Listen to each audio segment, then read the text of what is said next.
Okay, let's talk about medium pips. Why would anybody want to use them? Not many people do. They're hard to find.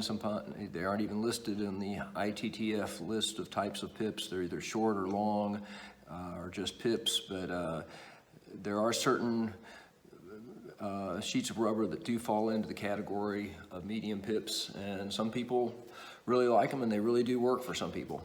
If you're looking for the kind of deception that you're going to get from long pips, you're not going to get it from medium pips. It's not going to be the same. I found transitioning from short pips to medium pips was fairly easy.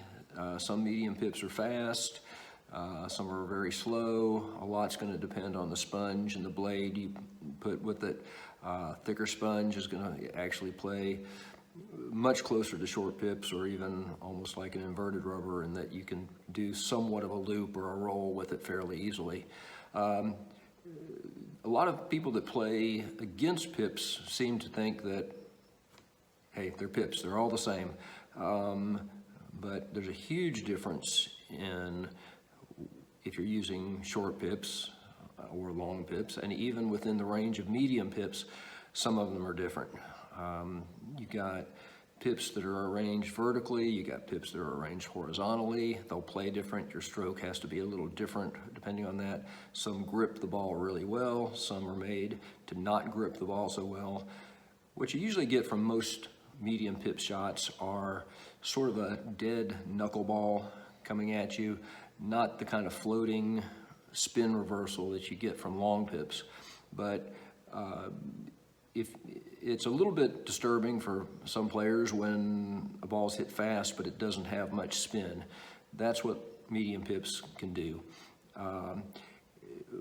The types of players that would really benefit from them are players that are creative with their shots, not necessarily looking to play a certain way every single time.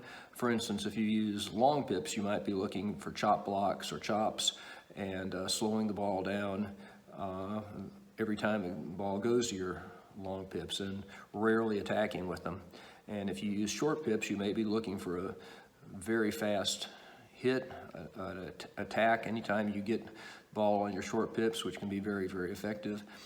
Medium pips is more for the player who mixes things up, and that's more the type of player I am. And I'm using actually a long pip that has characteristics of medium pips, and I use it mostly on my forehand. It's TSP Curl PH.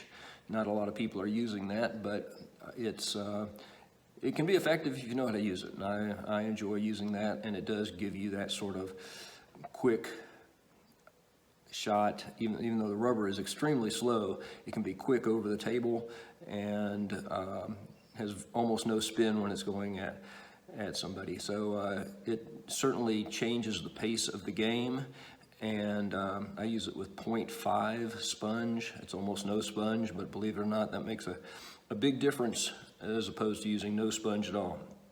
So using it on a fast blade and essentially playing a medium pips type game, even though these are kind of long pips that just play like medium pips.